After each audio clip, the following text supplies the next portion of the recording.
el sumario policial, se va a dar inicio o se le va a dar al número del expediente judicial. Y voy a destacar acá la importancia de la carga de datos. Acá tenemos que cargar todos los datos que tenga el expediente, iniciando con el nombre del denunciante, denunciado, ya sea imputado, ya sea testigo, receptor de secuestro, receptor de menor, receptor de cadáver. Cada uno de estos va a tener una pestañita.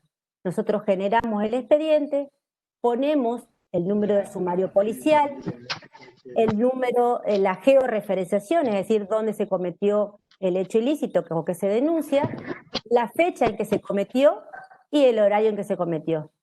Y se forma lo que es el soporte digital del expediente y arroja un número. Una vez que ya estamos dentro de ese número, alguien tiene abierto el micrófono. Una vez que se forma ese expediente judicial con un número, vamos a ingresar en una parte que se llama, en una pestaña que se llama justiciable. En esa parte justiciable hay otra pequeña, y esto van a ir viendo más adelante cuando estén trabajando in situ en el sistema, cómo se van trabajando las distintas pestañas, se van agregando el nombre y el apellido del denunciante. Digo denunciante, pero es denunciante, imputado, testigo, repito, todas estas personas que dije inicialmente. Pero hay que agregarle todos los datos, DNI, número de teléfono, domicilio, si se conoce la edad, el sexo, aunque me parece que ese dato ya está medio vetusto porque ya no se usa más el término sexo femenino masculino, pero bueno, todavía el sistema lo recepta. Y si tiene número de prontuario, todos esos datos son importantísimos a la hora de agregar los datos. Una vez que se forma el sumario policial, el expediente judicial digital, el que carga el expediente va a tener una posibilidad que se llama asignación de causas. De ahora en más vamos a hablar de asignación de causas a las distintas áreas. Este expediente judicial, acá están las fotitos de mesa de entradas de lo que le comenté. Nosotros tenemos 2 mesas de entradas, uno que atienden exclusivamente a los policías, a las denuncias que vienen de las distintas comisarías, y otro que es exclusivamente de los profesionales, donde se recepcionan los escritos de los profesionales y los informes que van realizando las distintas oficinas. Sigo un poco con el tema de la carga. Cargado el expediente, formado el expediente judicial, ese expediente, este es el área de carga, si ven a mano derecha son distintos escritorios, que ahora por razones de pandemia nos estamos turnando en horario matutino y vespertino, para evitar la aglomeración de gente, así que no es que están muy ocupadas las oficinas. Tenemos una mesa receptora también, que es solamente para dar información rápida e inmediata a las personas que van pidiendo información respecto de su expediente. Mariano es el que los atiende y les dice el destino de las denuncias, dónde están, con quién tienen que hablar, y va ubicando a las personas dentro del edificio de acuerdo a sus necesidades. Una vez que se produjo la carga del expediente judicial, se va a asignar ese expediente en el sistema al área de análisis jurídico. El área de análisis jurídico es el área donde se va a hacer el análisis completo del expediente, el análisis jurídico completo del expediente. ¿Y cuáles son las opciones que tiene o cuál es el destino que le puede dar en el área de análisis jurídico a ese expediente judicial? Primero le voy a dar lo más fácil, que es la asignación de causas a los equipos fiscales para la investigación. Es decir, ¿qué causas no analizamos, sino que asignamos directamente a los equipos fiscales? Los expedientes que vienen con personas privadas de la libertad, con detenidos. Directamente asignamos al equipo fiscal que corresponda al turno. Las cuestiones de violencia de géneros, en este momento estamos asignando directamente a los equipos especiales. Nosotros tenemos 3 equipos fiscales especiales de violencia de género y asignamos conforme los turnos ya que nosotros tenemos preasignados. Las usurpaciones masivas asignamos directamente y los abusos sexuales. En ese caso no nos detenemos tanto en el análisis, sino que directamente atento a la gravedad del delito, atento a la inmediatez de la investigación, se asigna directamente al equipo fiscal que corresponda. Respecto de los otros, la gran mayoría de las causas que recibimos, el primer análisis que hacemos es, ¿esta causa se puede mediar? Entonces, y más adelante mi compañera, la doctora Gauna, va a explicarle cómo hacemos todo el procedimiento de la mediación, pero adelantándome nada más, le voy a decir que lo que primero hacemos es, miramos si es posible la mediación, es decir, si están identificados el denunciante, si está identificado el denunciado, si están notificados, si es uno de los delitos que están dentro de las posibilidades de mediar, es decir, delitos que no superen, que con pena privativa de libertad por más de 6 años, que no sean violencia de género, que no sean cometidos por funcionarios en ocasión de sus funciones, etc. Si es posible la mediación, pasamos nosotros en Resistencia a otra área, asignamos ese expediente con un decreto que ya está predeterminado al área de gestión de mediación. Desde el área de gestión de mediación, que esto lo van a hacer directamente desde la MUI, desde ustedes, desde la secretaria o el personal que esté a cargo, va a hacer ese decreto, tiene la posibilidad porque es de mero trámite, va a convocar a las partes a la posibilidad de, o los va a invitar a someterse a la ley de mediación penal. Si las partes están de acuerdo, van a ir al centro público de mediación. Pero puede decir la víctima, la denunciante o la denunciante decir, no me interesa la mediación, está identificado la persona de cual se imputó, está notificado. Entonces, si a la persona que hizo la denuncia no le interesa mediar, nosotros asignamos por sorteo al equipo que corresponda. O sea que esa causa, tratamos de hacer una mediación penal, tratamos de solucionar tempranamente un conflicto a través de la mediación penal, pero si la víctima no quiere, porque la mediación no es obligatorio, sino es voluntario, si la víctima no quiere, o el propio imputado puede decir, no, a mí no me interesa porque yo no fui, yo quiero que se investigue porque yo no estuve, yo no participé, entonces quiero que se investigue. En ese caso, asignamos la causa al equipo fiscal que corresponda. Y después tenemos el otro gran cúmulo de causas que en realidad no tienen, es el otro análisis que hacemos, en el cual no van a ir a la fiscalía. ¿Por qué? Porque lo vamos a archivar. Por dos posibilidades. El artículo 343 del Código Procesal Penal prevé dos posibilidades de archivo. O porque porque el hecho es atípico, o porque no se puede proceder.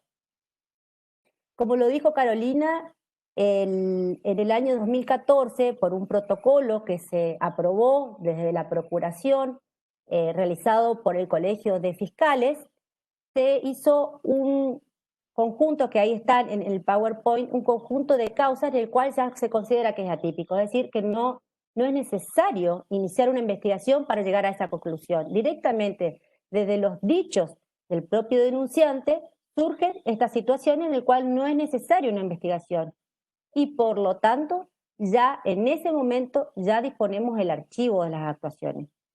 ¿Qué casos no se van a investigar porque se considera que es atípico desde el inicio? En el caso de los altercados que no llegan a constituir amenaza. Por ejemplo, de la discusión entre vecinos, la discusión entre familiares, que son la mayoría de los casos donde la amenaza no tiene la gravedad que reviste o que requiere la figura del 149 bis del Código Penal. Muchas veces son insultos, muchas veces en un altercado por el calor de la discusión se dicen barbaridades, pero uno leyendo la denuncia, cómo se va haciendo, desarrollando la denuncia, va advirtiendo de que realmente no se trata de una amenaza, que es una amenaza que no se va a cumplir o que no se va a llevar adelante. Entonces en ese caso nosotros tenemos los modelos que van a estar en el SIGI, ustedes también lo van a tener a disposición, un modelo de archivo por altercado que no llega a constituir amenaza. Otra posibilidad es el extravío de efectos personales, que en la mayoría de los casos son cheques, documentos, celulares, etcétera, que tampoco constituye delito. Entonces, archivamos por el artículo 343, por atipicidad, por extravío de objetos. También dentro del SIGI tenemos los modelos que dicen por extravío de objetos. Entonces archivamos por el 343. Otra de las posibilidades que tenemos nosotros de archivar es cuando se tratan de exposiciones. Y yo le voy a decir que en la mayoría de los casos nosotros tenemos muchas de las 300, 400 expedientes que nos ingresan por día en la mesa de denuncias. Yo le diría que casi el 50, 60% son exposiciones. Por supuesto son exposiciones, me fui de mi domicilio, dejo constancia de que no puedo ver a mi hijo, dejo constancia de esto, constancia. Eso es archivo. Un archivo por exposición para constancia, que también está el modelo. Todo esto que ustedes están viendo acá en el PowerPoint son modelos que están predeterminados en el SIGI, o sea que se lo pueden utilizar perfectamente. Objetos abandonados en la vía pública que se desconocen las causas y no hay denuncia de su desaparición. ¿Qué pasa? Muchas veces se encuentran objetos, la policía haciendo inspección o haciendo su recorrida encuentran objetos que se secuestran, pero tampoco hay denuncia de su desaparición. En ese caso, esos objetos se envían a la sala de armas y se archivan las actuaciones. Y más adelante, si alguien viene a reclamarla, una vez que acredita la propiedad de alguna manera, depende de qué tipo de bien es, entonces se le hace la devolución desde la MUIT. O sea, no necesito mandar un equipo fiscal para la devolución. Desde la MUIT nosotros analizamos la documentación que acompaña, porque muchas veces se han encontrado desde vehículos de alta gama, se han encontrado motocicletas, se han encontrado de todo tipo de efectos, en el cual con solo acreditar la propiedad, desde la MUIT nosotros procedemos a la devolución de esos efectos.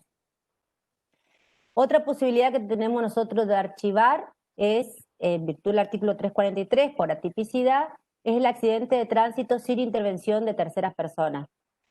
Este es el caso de los accidentes que ocurre cuando una persona va en la motocicleta y se resbala y cae, o choca contra un animal, que son muchos.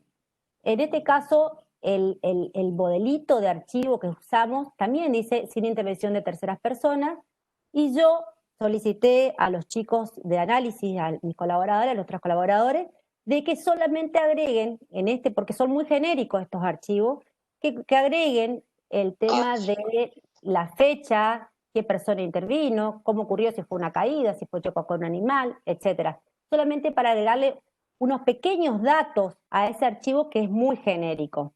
Pero siguen siendo lesiones sin intervención de terceras personas, o sea, no se le puede imputar el hecho a nadie, salvo a la propia víctima o al denunciante. Después tenemos, ¿me van entendiendo? Bueno. Después tenemos accidente de tránsito sin persona lesionada, que también ocurre que en el mismo momento en que se ocurre el accidente, va a criminalística y solamente hay daños materiales de los vehículos que intervienen en el accidente, donde las personas manifiestan no estar lesionadas. O si concurre la ambulancia, se le da el alta en ese momento, indicando de que las personas no se encuentran lesionadas. Por lo tanto, como no hay delito a investigar, gracias, como no hay delito a investigar, se va a archivar la causa por accidente de tránsito sin personas lesionadas. Igual que en el caso anterior, también el modelito del decreto que está en el SIGI es un modelo muy amplio, solamente dice por sin intervención de terceras personas. También le pedí a los agentes, a los analistas, de que agreguen los datos, porque ¿qué pasa? En este caso muchas veces se requiere para las compañías de seguro, entonces por lo menos ponerle los datos de los que participan, los datos de los vehículos, la fecha en que ocurrió, para colaborar de alguna manera con los abogados que son la mayoría de los casos que piden copia de las actuaciones para ser presentada o el reclamo por la vía civil o ante la compañía aseguradora. Entonces, de esta manera también a los abogados les permite individualizar y que esté correctamente archivada la causa. También archivamos la causa por muerte natural. En el caso del fallecimiento de las personas en los domicilios, concurre el médico policial y ya en ese acto determina si es prima facie, digamos, ya se determina la causa de la muerte. Entonces, Si dice muerte natural por problemas, por una enfermedad o por... en ese caso archivamos también la causa por el 343 porque es una muerte natural, es una por atipicidad. Si podés seguir pasando a la otra... Gracias. Otra cosa que sucede y muy a menudo son las denuncias que se hacen en comisaría, pero en realidad son de otros fueros. No obstante, nos mandan a nosotros, a la mesa penal, las denuncias que son o contravenciones, o son del fuero penal, o son del fuero laboral. Entonces, en ese caso, ¿nosotros qué hacemos? Nosotros disponemos, depende qué tipo de hecho que se denuncia, nosotros decimos, este no es un hecho típico, no es un hecho que encuadre en figura legal, en figura penal, no tanto consideramos de que es del fuero civil, del fuero laboral, del fuero administrativo, etc. Hay casos que, en el caso, por ejemplo, de violencia de género, que es los casos donde más tenemos cuidado por la gravedad de la temática, que muchas veces, en el caso de violencia de género, puede ser hostigamiento, malos tratos que no configuran delitos. En esos casos nosotros decimos, bueno, que en este caso configuraría una contravención del artículo 68 del Código de Falta, decimos que no hay delito, archivamos porque no hay delito y declaramos la incompetencia del fuero de penal y lo remitimos, y remitimos las actuaciones al fuero contravencional correspondiente. Hay una disposición de la Procuración General que dispone, que es la 108, eso me va a corregir después Carolina, qué resoluciones pueden aplicarse o no en el interior. Yo la verdad que no sé cómo se van a manejar con estas resoluciones, pero creo que es importante tener en cuenta. No obstante, me parece que es de aplicación también, que aun cuando, en el caso de violencia de género, o aun cuando nosotros nos declaremos incompetentes para seguir entendiendo la causa porque no es delito el hecho que se denuncia, no obstante, el fiscal puede tomar medidas. Por ejemplo, una prohibición de acercamiento. Interín se remiten las actuaciones al juzgado de faltas para que tomen intervención respecto del hecho denunciado. Nosotros lo empezamos a implementar, yo sé que las fiscalías de género lo están haciendo, nosotros lo empezamos a implementar este año, es librar un oficio a la comisaría, donde disponemos la prohibición de acercamiento hasta tanto el juez contravencional tome cartas en el asunto, digamos, y pueda tener conocimiento de la causa y resolver la cuestión, para de alguna manera darle una pronta y eficaz respuesta, en este caso, a la víctima de violencia de género. También puede suceder que, y en la mayoría, también tenemos muchas cuestiones de familia. Denuncian, por ejemplo, impedimentos de contacto, que no llegan a configurar el delito de impedimento de contacto, sino es, me fui a buscar a mi hijo y mi expareja no me dejó verlo en este momento. O lo fui a buscar al jardín y no lo pude encontrar porque no lo llevó, o no me pasó el teléfono. Entonces, son cuestiones que no llegan a ser delito, no configuran delito, y por lo tanto se archiva por atipicidad, no obstante se le pone como una información diciendo que no corresponde al fuero penal, pero sí correspondería a un conflicto que puede ser solucionado en el fuero de familia, y procedemos a la notificación inmediata de las actuaciones al denunciante, para que pueda recurrir por la vía que corresponda y de alguna manera no quedar desprotegido o vulnerado el derecho que tenga que hacer valer ante la justicia. También tenemos cuestiones de civiles, o sea, plantean muchas veces, sí, porque no me pagó la cuota, o salí fiador de un crédito y el deudor principal, yo le salí de garante, y el deudor principal no está pagando la cuota, me estafó, entonces hacen la denuncia penal y mandan al fuero penal. Puntualmente es un incumplimiento contractual, es una cuestión civil, por supuesto que lo archivamos por una cuestión civil, ponemos en términos cortos y breves por qué consideramos que es una cuestión civil y notificamos de las actuaciones a la víctima o al denunciante para que recurra por la vía que corresponda. También otras cuestiones que se plantean dentro, y es muy común en el caso de las usurpaciones. ¿Qué pasa en la usurpación? Hay cuestiones que sí son usurpaciones, pero no son usurpaciones penales, sino son usurpaciones civiles. Es decir, porque no se configura ninguno de los medios comisivos previstos por el artículo 181 del Código Penal. No hay clandestinidad, no hay abuso de confianza, no hay amenaza, no hay engaño. Entonces, puede ser una cuestión de sucesión, porque yo tengo el mismo derecho que mi hermano, mi primo, mi tío, todo, y están todos ocupando y son usurpadores. Entonces, bueno, planteamos de que no está previsto o no está dentro de los medios comisivos previsto en el artículo 181 del Código Penal, y por lo tanto no es una cuestión penal, sino debe ser resuelto en el fuero civil. Por supuesto, otra vez notificamos al denunciante para que no quede vulnerado su derecho a recurrir por la vía que corresponda. ¿Sí? No sé si puedes pasar a la otra. Bueno. Esos son más o menos los ejemplos que están dentro de este protocolo aprobado por la Procuración respecto de lo que aprobó el Colegio de Fiscales de Resistencia. No quiere decir que ustedes apliquen otros. Esto vendría a ser, por decirle, un piso, una forma de orientación de cómo nosotros archivamos las causas.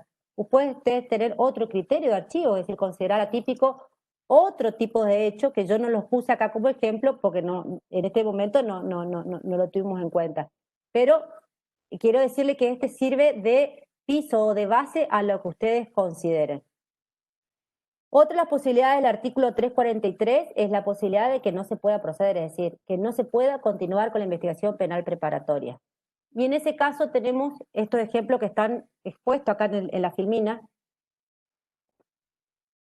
Por ejemplo, el artículo 185, perdón, en el caso del artículo 72, inciso 2, por ejemplo, los accidentes de tránsito o las lesiones leves, en el cual no se acciona penalmente por la víctima o la ofendida de las lesiones.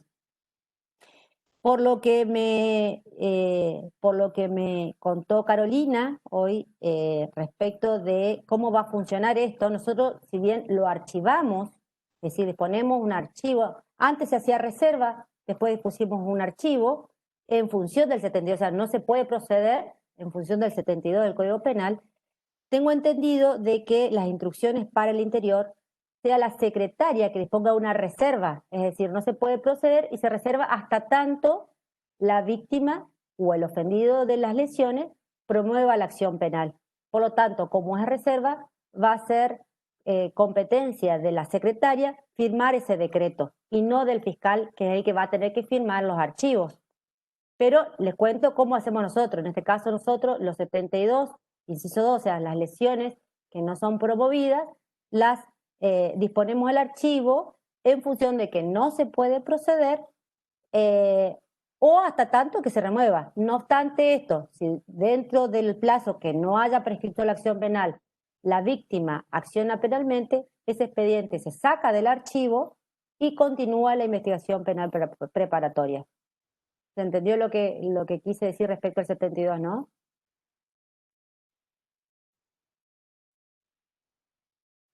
Bueno, otro que no se puede proceder, que nosotros disponemos el archivo, es quien denunció no está legitimado para hacerlo. Muchas veces viene la mamá diciendo, mi hijo que tiene 25 años, fue víctima de violencia, le pegó el vecino, está lesionado, pero no quiere accionar penalmente. Entonces viene la madre preocupada y acciona penalmente. Entonces en ese caso, siendo una persona mayor de edad, el que está legitimado para accionar conforme los términos del artículo 72 del Código Penal, el 70 y las disposiciones del Código Procesal Penal, es la propia víctima o el ofendido. Por lo tanto, nosotros archivamos hasta tanto la víctima denuncia.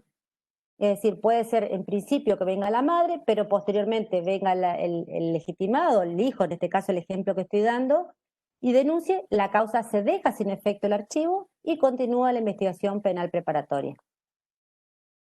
Otra de las denuncias que nos llegan muchas veces son las calumnias e injurias. En este caso sí no podemos proceder. ¿Por qué? Porque la calumnia e injuria, conforme el artículo 433 y el artículo 13 del Código Procesal Penal, debe ser iniciado directamente ante el fuero correccional, ante el juzgado correccional. Por lo tanto, nosotros no podemos hacer la investigación penal preparatoria, ni podemos declarar la incompetencia, sino que debe ser iniciada directamente ante el juzgado correccional, y por lo tanto nosotros archivamos porque no porque sea delito, sino porque no es el medio para dar inicio a en el caso de los delitos de calumnia e injuria. ¿Por qué no podemos proceder tampoco? Pero ya es un obstáculo legal y no es removible, que es el caso de la minoridad.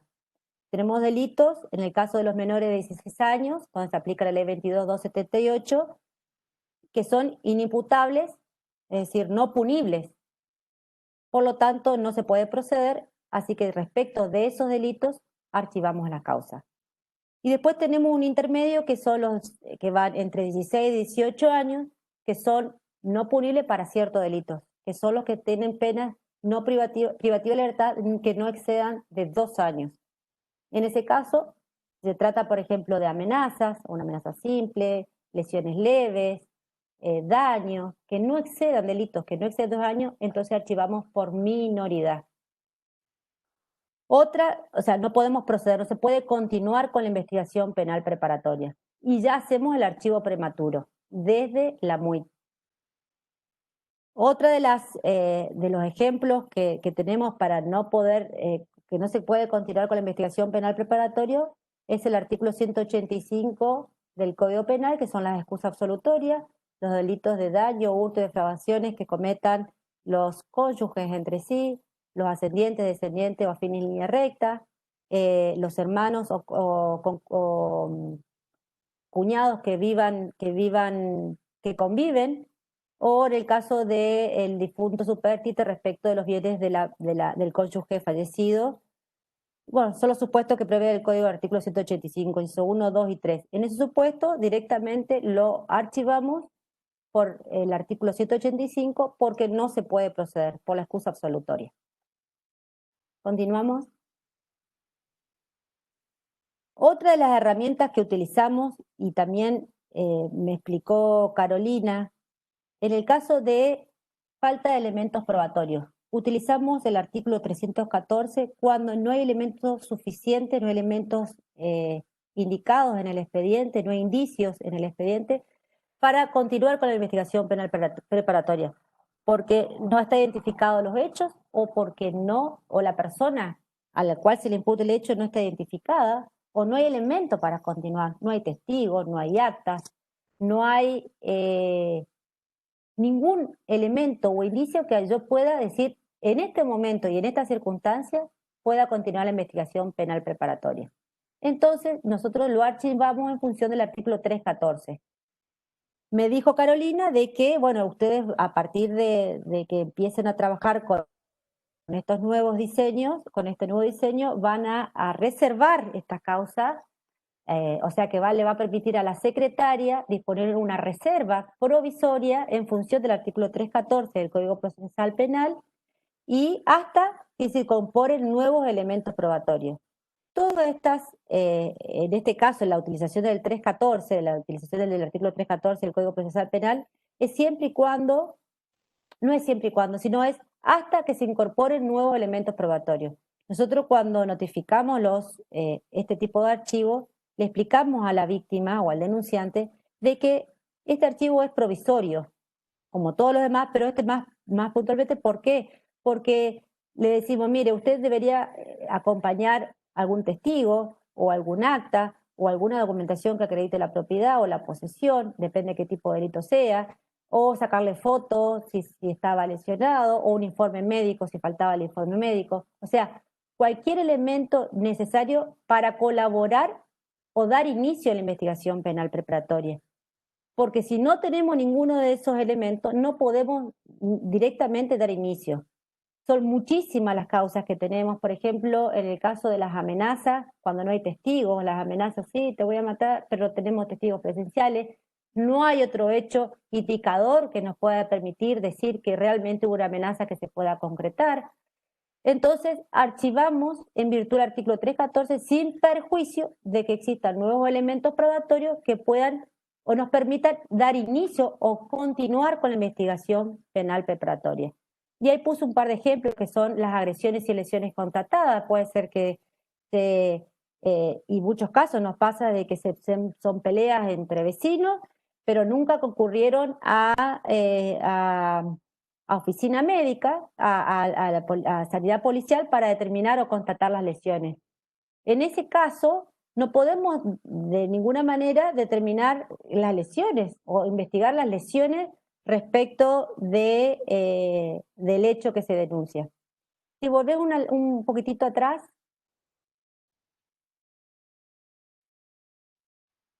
el otro ejemplo que puse ahí son las agresiones recíprocas, es decir, muchas veces pasa que también que tiene que ver con el tema de las agresiones y lesiones constatadas, que puede estar constatada, pero no podemos saber, porque no hay testigos presenciales, porque nada, la dinámica de los hechos. Entonces, sí, también me pegó, pero yo me defendí, pero está constatada las lesiones porque los dos están lastimados, pero no tenemos ningún otro elemento, no tenemos testigos presenciales del hecho, no tenemos nada que nos pueda individualizar y decir cómo fue la dinámica de los hechos. Y muchas veces estos archivos se disponen por falta de elementos probatorios. El otro ejemplo, el que había dado antes, que son las amenazas sin testigos. Otro ejemplo que es también muy común, que tenemos en muchos de los casos de los accidentes de tránsito con personas que están lesionadas, pero no hay intervención de criminalística ni testigos, o sea, no podemos determinar tampoco la dinámica del hecho, no podemos determinar quién es el investido y quién es el invitente. Entonces, dice, sí, yo tuve un accidente, viene solo, hace la denuncia, vine, fulano de tal me chocó, pero, y trae un certificado médico, pero no tengo testigo, no intervino criminalística, en ese caso no se va a poder determinar, por lo menos prima facie, o lindar el inicio de la investigación penal preparatoria, porque no tenemos ningún otro dato más que la denuncia. Sí. Laura, discúlpame, ya van Sí, más Caro. de 35, porfa. Ya termino. Dale, gracias. Dale, ya termino. Sí, continuamos con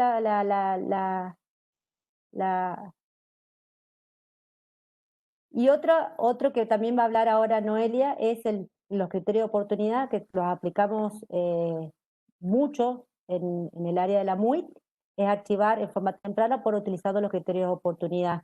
Ahora Noelia le va a explicar cuáles son los ejemplos y cómo proceden los criterios de oportunidad. Así que no me detengo en esta filmina, sino si puedes pasar a la próxima.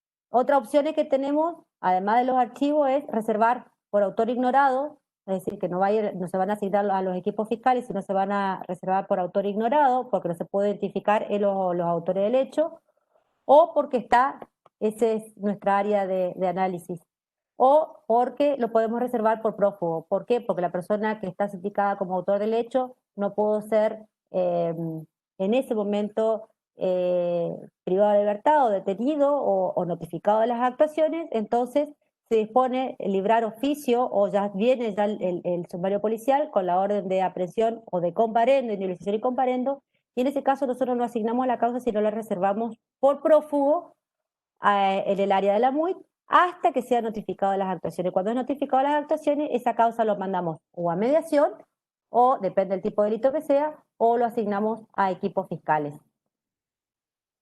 Si continuamos con la filmina, esa es nuestra área de análisis jurídico. En este momento son mayorías mujeres. Continuamos. Y este es lo que dije al inicio.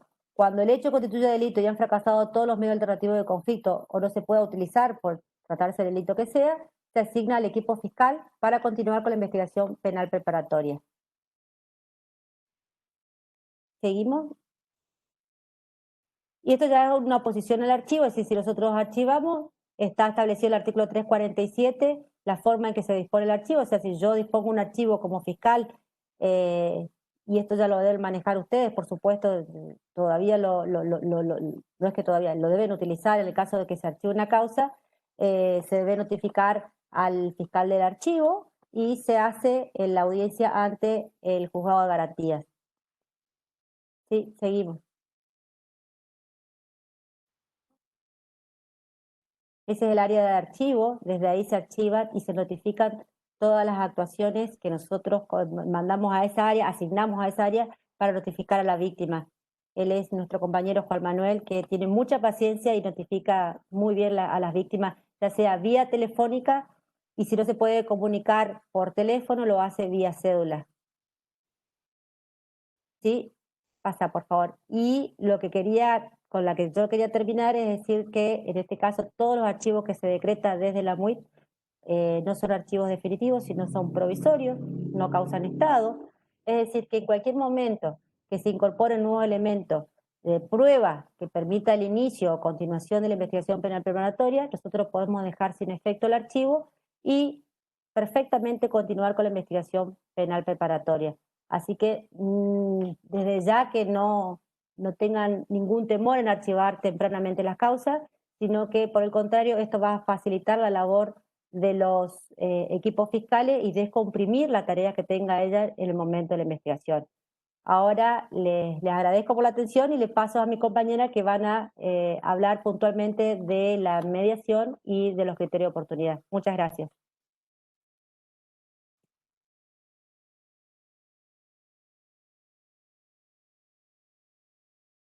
Muchas gracias, Laura. Buenísimo tu explicación, así que espero que les sirva. Los modelos que varios me están pidiendo, vamos a ver si cómo se hace ese tema, si cada circunscripción va a tener que cargar sus modelos en el sistema como tuvimos que hacerlo nosotros acá, o si habría alguna posibilidad de que por lo menos los modelos que se utilizan en la MUIT se puedan traspasar a los SIGI de cada circunscripción. Perdón, Carolina, nosotros estuvimos averiguando con la gente de tecnología y nos informaron que los mismos modelos que nosotros utilizamos van a poder ser utilizados por la gente del interior. Así que no habría ningún inconveniente y por eso fui y estoy pidiendo que me borren porque muchos decretos tienen mi nombre, así que traté de que se saque todo mi nombre para que puedan utilizarlos perfectamente en el interior, que queden como modelos fijos. Ah, buenísimo, buenísimo. Muchas gracias. Bueno, Mariel, ¿vos vas a seguir? ¿Vas a continuar? Sí, sigo. Sí. Dale, Mariel, te pido por favor lo más breve, así no nos extendemos demasiado. Muchas Perfecto. gracias. Dale, gracias. ¿Me escuchan? ¿Se escucha? Estoy desactivado el micrófono. Perfecto. Bueno, hola, mi nombre es Mariel Gauna, yo soy secretaria de la MUIT y estoy desde el comienzo de la mesa única trabajando, al igual que ustedes, tuve la misma cara de susto cuando empezamos a tener las charlas del NDO, pero quédense tranquilos que este sistema no vino para complicarnos, sino justamente para ayudarnos y que desde nuestra mesa, tanto mi fiscal como mi otra compañera, mi secretaria, estamos todas abiertas a evacuar cualquier tipo de consultas y seguir ayudándonos en este camino que están por emprender ahora. A mí me tocó hablar del trámite de mediación penal. El trámite de mediación penal que tenemos ahora no es diferente del que tienen ustedes en las fiscalías. Yo he trabajado en las fiscalías previo a este sistema y es exactamente el mismo, nada más que el que cambia ahora quién va a hacer esa gestión de informar el procedimiento de mediación penal es otra dependencia. Para comenzar a decir un poco esto, nosotros para entrar a gestionar este trámite del proceso de mediación tenemos que pensar netamente en acusatorio y netamente en el fin del proceso acusatorio en sí mismo y posicionarnos como gestores del conflicto, como que el Ministerio Público Fiscal ya deja de ver la transgresión a la norma y de investigar solamente ese delito, sino que trata de sacar ese delito de la calle, ponerlo en una sala de audiencias y tratar de solucionarlo de la manera más pacífica posible, ¿sí? Nosotros estamos muy internalizados con la cultura del trámite, que es qué puedo tener, cuánto tiempo lo puedo tener en la mano, que para que no me genere problemas, cuánto tengo tiempo para contestar, nosotros ya nos sacamos de eso de la cabeza y comenzamos a trabajar como gestores del conflicto. ¿Qué es lo que sucede? ¿Cómo sucede esto? Nosotros, al ser una mesa única de ingreso e intervención temprana, lo que tratamos de hacer, lo que hacemos día a día es descomprimir, como dijo la doctora Van Corbel, la tarea de los equipos fiscales, porque tenemos la oportunidad de depurar todas las causas, las cuales no van a llegar a juicio o pueden ser solucionadas de otra manera, y quedarnos nosotros con ese gran cúmulo para que el fiscal y los equipos fiscales tengan la oportunidad de investigar cómo se debe y de llegar a juicio y de ganar en ese caso el juicio, ¿no? Nosotros cuando empezamos, como dijo la doctora, que acá está pasando Celi la diapositiva, sí. Lo primero que vemos cuando recibimos la causa, el analista jurídico ve si el hecho constituye delito y si las partes están identificadas y notificadas para invitar a someterlos a mediación penal. Esto es lo mismo que ocurre en la Fiscalía con ustedes, que se lo hace a partir de la declaración testimonial. Bueno, nosotros lo que intentamos hacer es previo, que no llegue a la Fiscalía y entonces podamos tener la audiencia antes. Bueno, los ejemplos de cuáles delitos se pueden investigar, someter a mediación penal y cuáles no, están ahí en el Power, que son las lesiones, los daños, los impedimentos de contacto. Quiero aclarar que en este caso, cuando tenemos un impedimento de contacto y las partes están identificadas en la denuncia, lo que nos empezamos a fijar previamente es si las personas no tienen prohibiciones de acercamiento entre sí para no llegar a querer someter a una mediación a una víctima de violencia de género, por ejemplo, que la ley no nos permite. O ahora también lo que empezamos a utilizar en las usurpaciones es cuando mandamos a pedir el acta de constatación para que identifiquen a los autores, es en ese momento que la policía le proponga en el mismo acto si desean someterse a la mediación penal. Entonces nos evitamos un trámite que el gestor no tenga que llamar a esa parte, ¿no?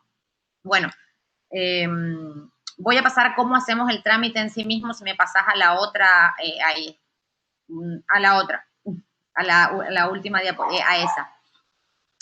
El analista lo que hace en un principio, ver si la causa se puede mediar, en ese caso crea un decreto, que es el que está en el sistema. Ese decreto nosotros lo tenemos como de mero trámite, cosa que lo podamos firmar las secretarias, y ahí asignar la causa a la gestión a los gestores de mediación. Si me permitís, puedo pasar puedo compartir Celi, puedo compartir yo para guiarlos un poco cómo es. Sí, puedo compartir y ahí podés compartir vos, Mariana. Para guiarlos, nada más que para que no estén hablando y están un poco mareados de cómo se asigna, porque nosotros tenemos solamente el expediente digital, la causa no va a mediación en soporte papel, está digitalmente asignada al Centro Público de Mediación. Les voy a mostrar, mientras hablo, a modo ilustrativo, ventana de aplicación, a ver si me aparece acá.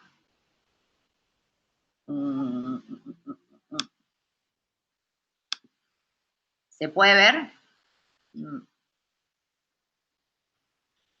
Sí, María, poné en modo presentación la copita ahí abajo, entonces se ve más grande. En el Power, ¿eh?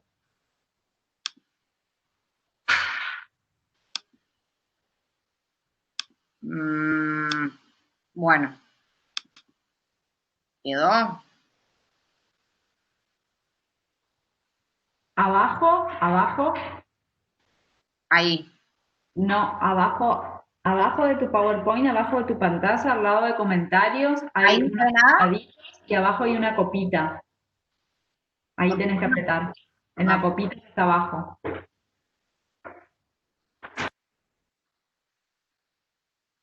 ¿Y ahí?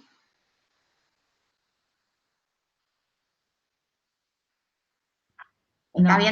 ¿Están viendo mi pantalla? Se ve en pantalla, pero se ve chiquitito. Y si no, los que tengo en la computadora, lo que pueden usar es para agrandar la pantalla esa que está abajo. A mí yo lo veo grande, pero... ¿Ahí sí?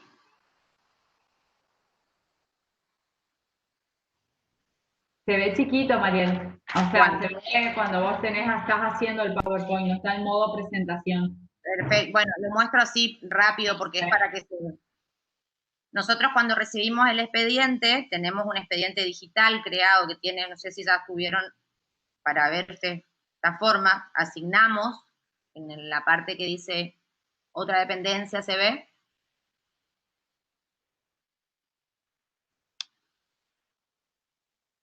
Tenemos para asignar al área de gestiones de mediación, porque nosotros tenemos 2 personas que están encargadas de hacer la gestión de llamar a la víctima, llamar al autor y proponerles mediación penal.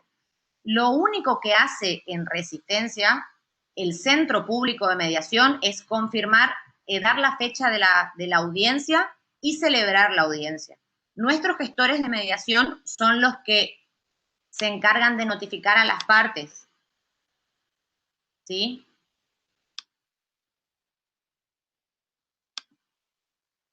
No sé, se me salió. Dejé de compartir porque no me daba.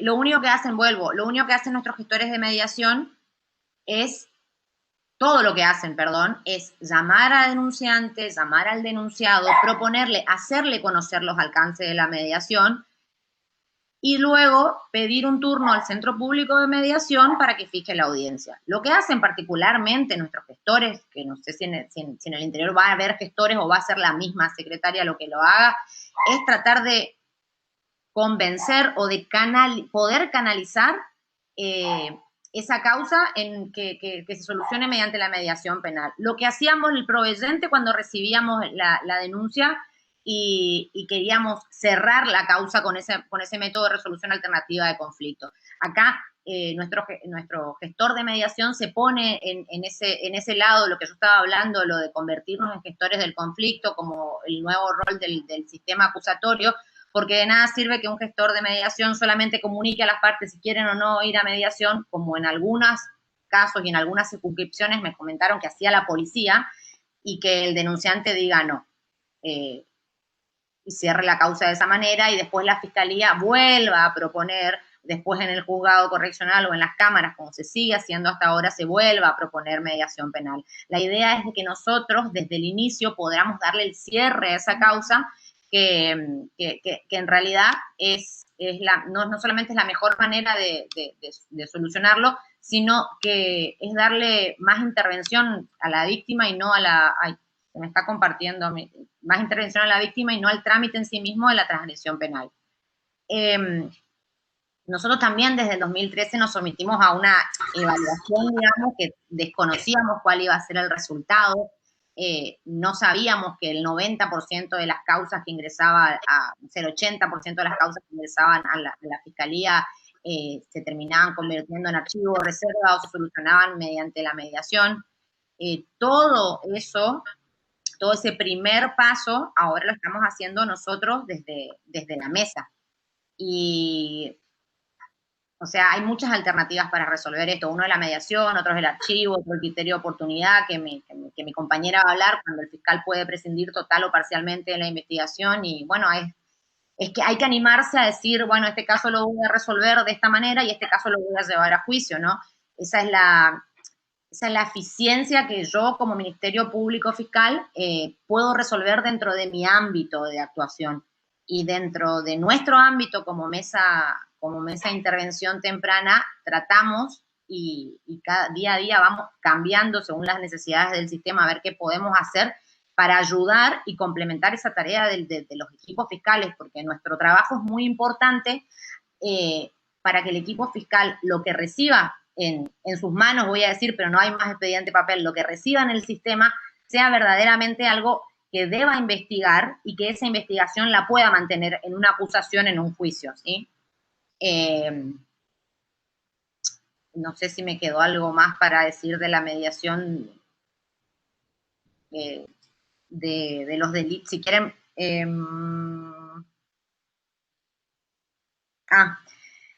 Lo que nosotros hacemos es volviendo al tema de la asignación de las causas, que asignábamos nuestros expedientes al área de mediación penal.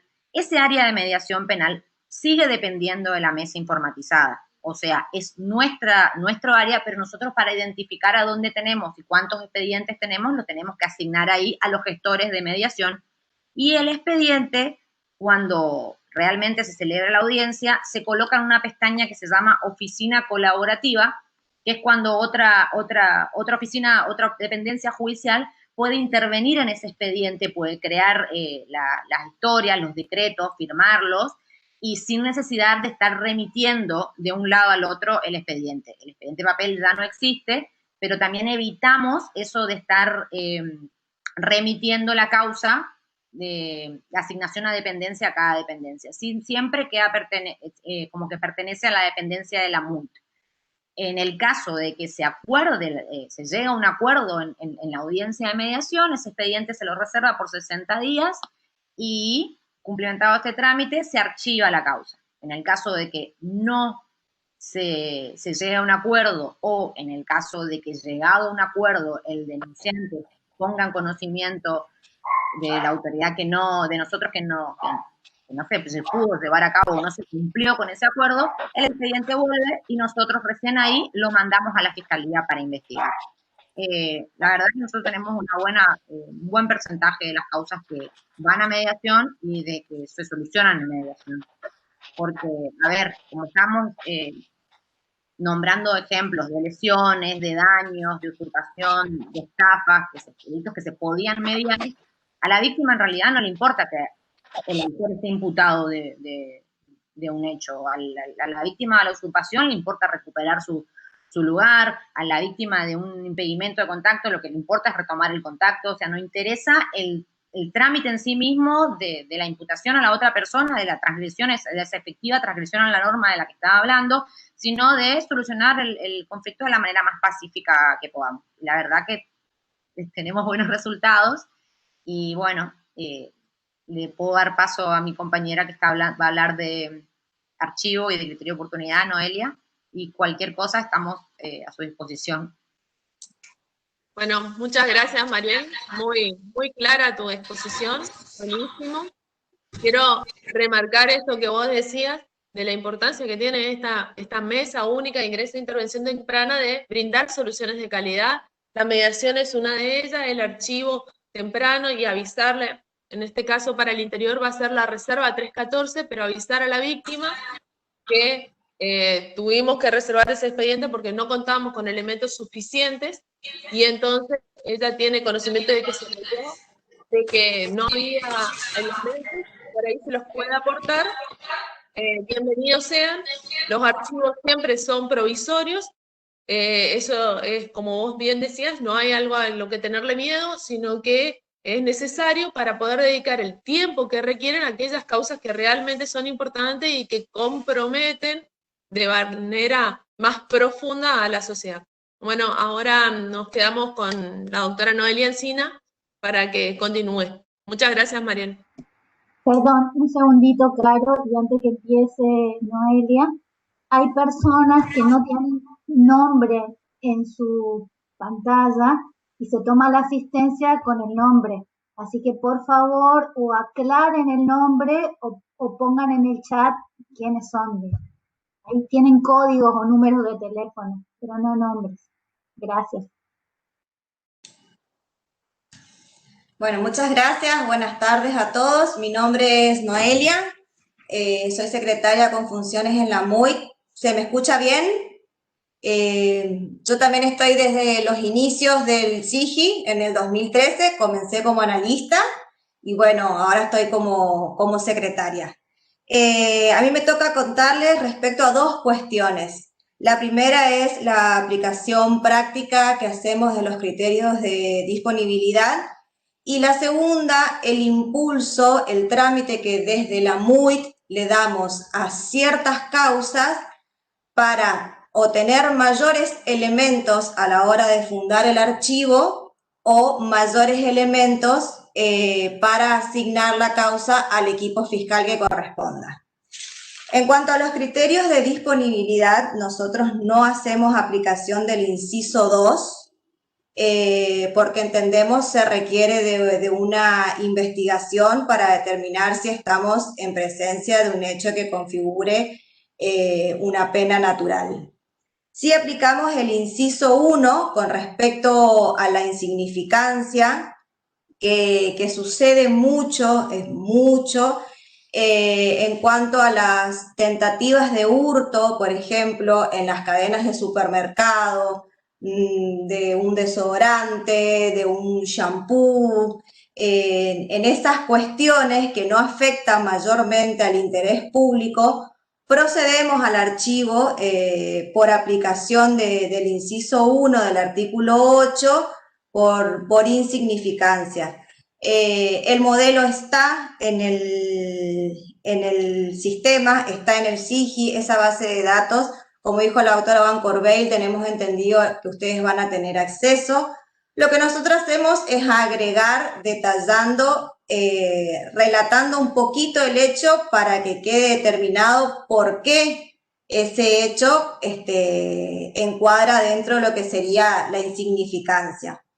También lo hacemos en algunas cuestiones de particulares, por ejemplo, en hurtos que no reflejen una mayor peligrosidad en el actuar del imputado, o sea, que no haya requerido un escalamiento, o sea, los hurtos por ahí, como se dice, al tuntún, en el cual después la víctima recupera el bien, hurto de algún balde o algún elemento que no tenga mayor valor económico o valor para la persona. También aplicamos el inciso 1, siempre constatando que de las actuaciones surja que la víctima haya recuperado el bien. Otra de las cuestiones que aplicamos mucho es el desinterés de la víctima.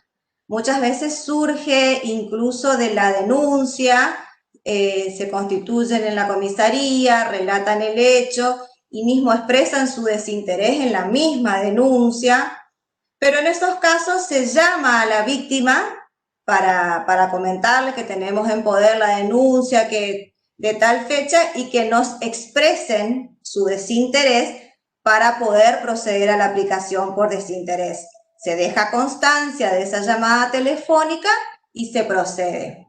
Otras veces pasa, muy común en los casos de accidentes de tránsito, que cuando los gestores de mediación se comunican con la víctima, ya no tienen interés en continuar la causa penal porque ya arreglaron con el seguro, ya tienen resuelto su conflicto. Entonces, en esos casos también se deja constancia de esa comunicación y se procede al archivo prematuro, archivo temprano, por desinterés de la víctima. También puede pasar que lo presenten mediante escrito, hoy en día que se sube por INDI, que expresen su desinterés, se aplica lo mismo. En todos los casos se notifica a la víctima de forma fehaciente para que pueda proceder de aplicación los artículos 9 y siguientes. En cuanto a las notificaciones de archivo, nosotros hasta el comienzo de la pandemia habíamos implementado incluso la notificación personal. Las víctimas se acercan mucho al edificio a consultar el estado de las causas, a ver cómo está su expediente. Entonces, una forma de garantizar la notificación y de poder notificar ese universo enorme de causas que tenemos es también la notificación personal. Obviamente esto lo hacíamos antes de esta situación de pandemia. Hoy en día nos estamos manejando telefónicamente o mediante cédula. Y otra de las cuestiones es el trámite que nosotros le damos a algunos expedientes, como les comentaba hace un ratito, para tener o mayores fundamentos para el archivo o para asignar un equipo fiscal. Este trámite se hace desde la MUIC, lo hacemos nosotros con los analistas jurídicos, por ejemplo, en los casos de muerte dudosa o de suicidio, donde primeramente pedimos al INSIF nos remitan la autopsia y a gabinete científico las pericias realizadas para determinar que no haya habido, por ejemplo, en el suicidio, intervención de terceros que nos hagan presumir alguna cuestión que debamos asignar el expediente, o mismo del informe del INSIF surjan cuestiones en cuanto a la autopsia que son circunstancias que o la archivamos por no tratarse de una muerte violenta, por tratarse de los mecanismos comunes, por ejemplo, del suicidio,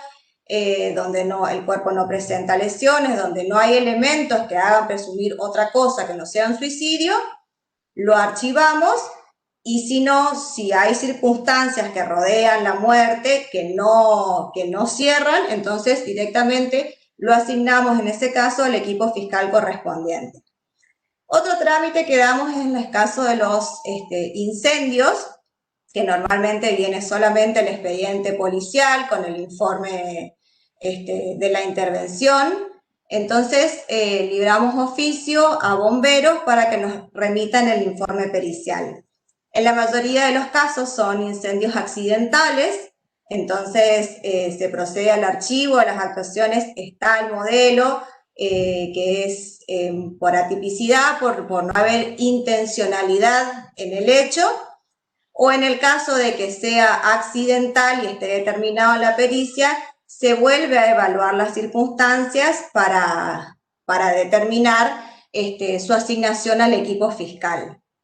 En el caso de los accidentes de tránsito, cuando son lesiones graves, culposas, que no necesitamos la promoción de la acción de la víctima, y surge, por ejemplo, del informe policial que el fulano tuvo fractura, pero no contamos ni con el informe de División Medicina Legal ni del Hospital Perrando, interín se remiten esas actuaciones a los gestores de mediación por estar prima facie ante un delito de acción pública, libramos oficio al nosocomio que haya intervenido, llámese Hospital Perrando, Eva Perón de Barranqueras, y a Medicina Legal para que nos remitan las historias clínicas y el informe de la División de Medicina Legal para tener elementos en el caso de que no prospere la mediación y vuelva al área de análisis jurídico,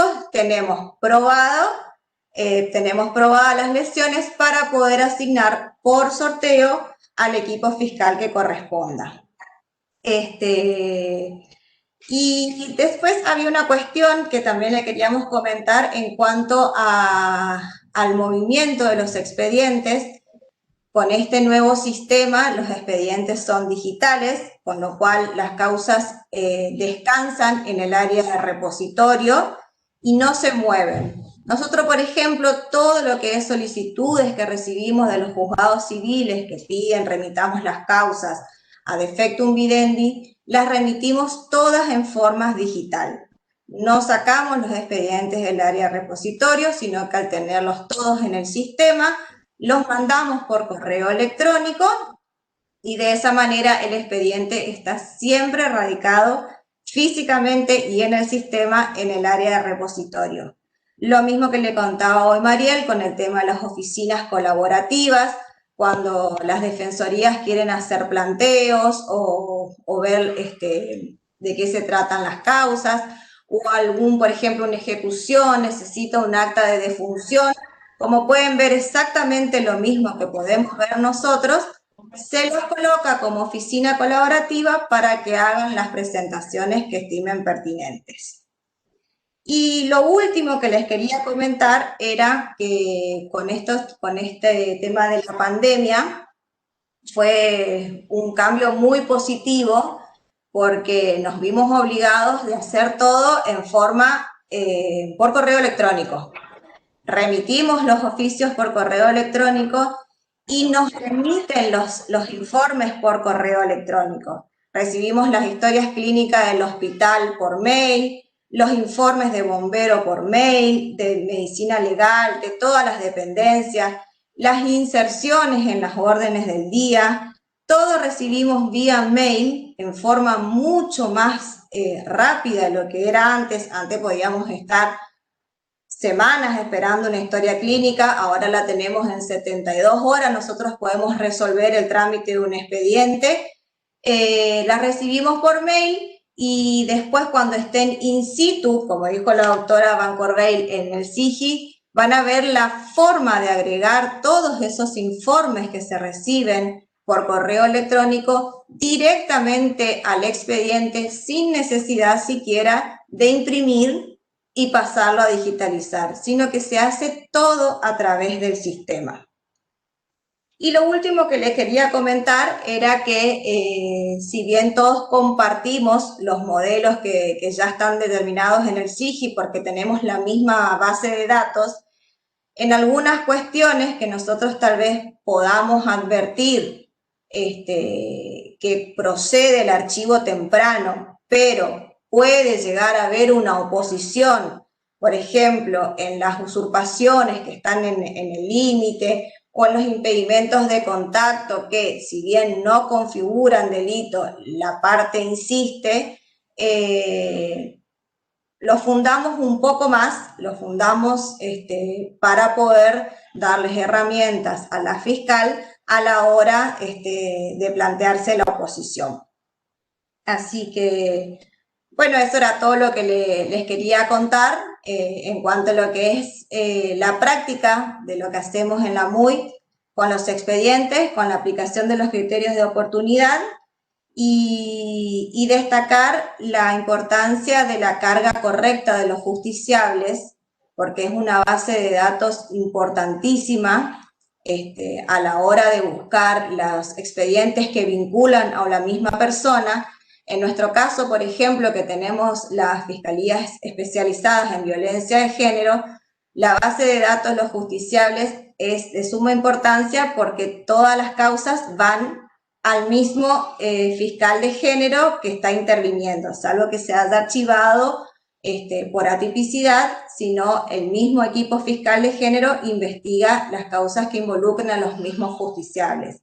De ahí la importancia de la correcta carga de la causa a los justiciables para poder ubicar todos los expedientes que vinculan a las personas. Así que bueno, eso es todo. Muchas gracias, Noelia.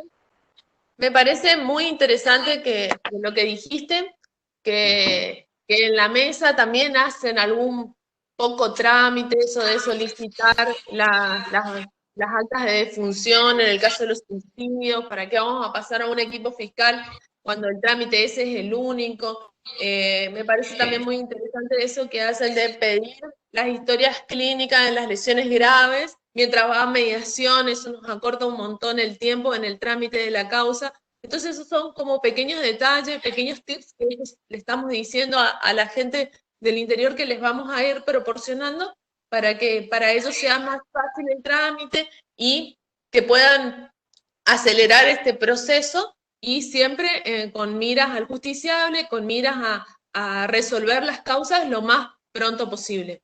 Bueno, no sé si alguien quiere hacer alguna pregunta, están acá las expositoras para responderlas.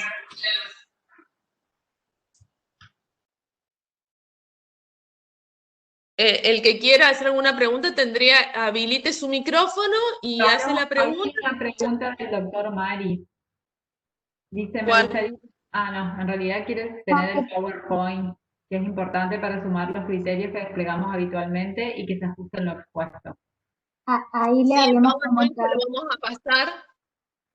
Ya hablamos con Laura, se lo vamos a pasar, pero ella le va a hacer una pequeña modificación en cuanto a eso que ella explicó respecto de que acá en Resistencia archivamos y en el interior vamos a pedir que reserven, nada más que es por la cantidad, el volumen que es de causas, que eso significa que una vez que nosotros tenemos reservas hay que prescribirlas luego, en cambio con los archivos ya nos evitamos el trámite de la prescripción, pero entonces vamos a corregir eso en el PowerPoint y se los vamos a enviar a todos.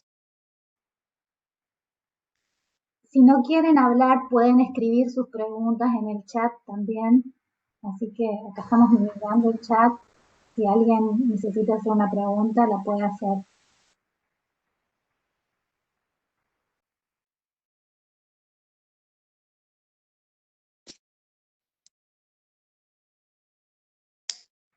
¿Parece que no? Y si no hay ¿Nadie una quiere preguntar pregunta, nada?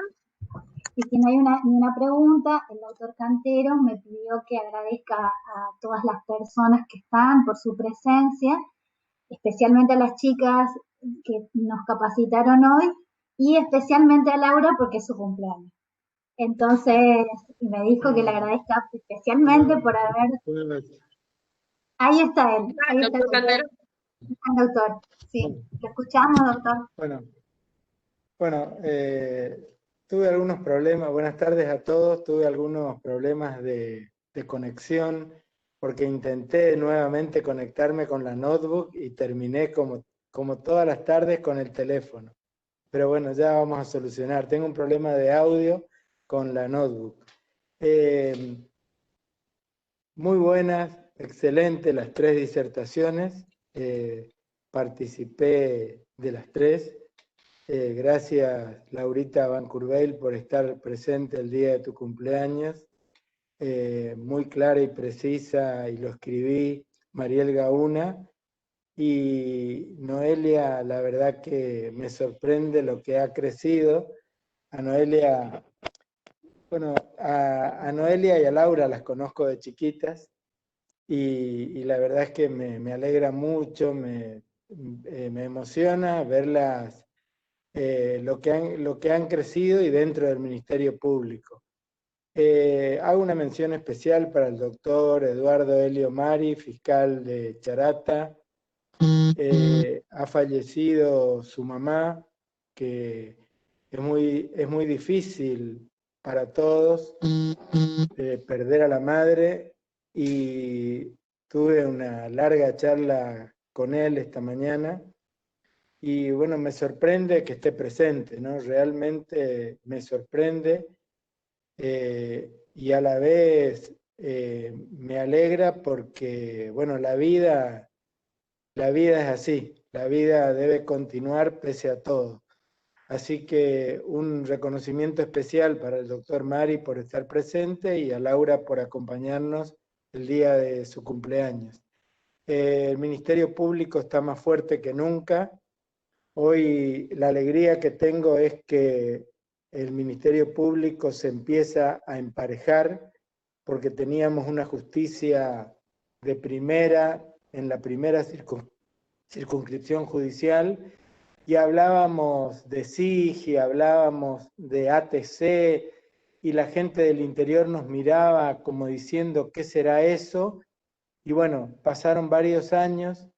Intentamos muchas capacitaciones, tanto con Dirección de Tecnologías como con la Oficina de Política Criminal y los fiscales que siempre están colaborando, los fiscales de la Unidad Fiscal Resistencia, y hoy estamos, en pocos días, estamos largando la implementación del NDO en el interior. Yo la verdad es que estoy muy feliz, muy orgulloso de pertenecer al Ministerio Público Fiscal. Ustedes saben que yo nunca me siento más que nadie, yo soy un compañero de trabajo.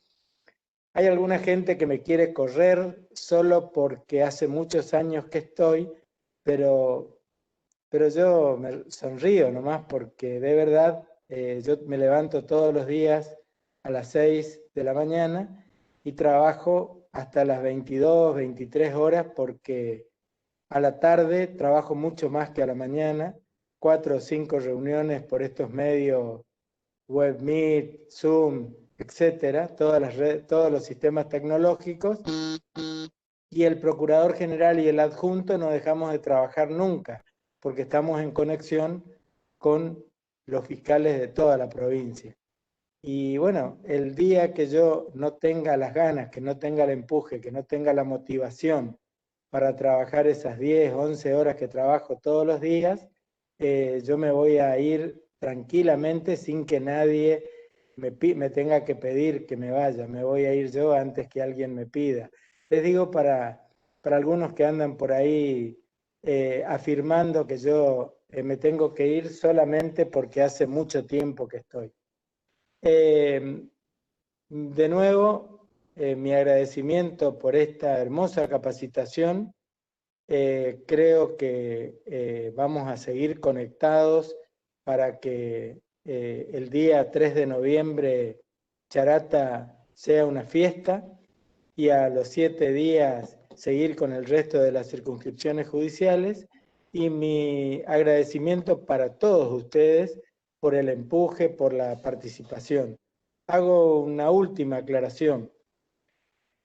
Hace muchos años, muchos años realmente, en mi corto paso por la política, uno de los políticos honorables que tuvo el Chaco, yo siempre menciono a dos en representación de los pocos honorables, el Bicho León y del indio Felipe Vittel. Vittel tenía una anécdota, decía siempre, son muchos los diablos y poca el agua bendita. Que no se enojen los que no salieron elegidos para las secretarías de la mesa, porque hay un solo secretario por mesa y había muchos candidatos. Y tratamos de escuchar a la mayoría, tratamos de escuchar a los fiscales de cada circunscripción judicial y de resolver cada situación con consenso. Así que nada más, buenas tardes a todos y de nuevo mi agradecimiento por estar presentes en esta capacitación. Bueno, muchas gracias, doctor. Entonces, si no hay más ninguna pregunta, nos vemos el miércoles que viene en la siguiente capacitación a las 17 horas. Y muchas gracias por la participación. También ya saben que pueden contar con nosotros, llamarnos cuando quieran, que estamos disponibles para poder resolver las cuestiones que se vayan presentando. Gracias. Muchas gracias, buenas tardes. Buenas tardes a todos, muchas gracias.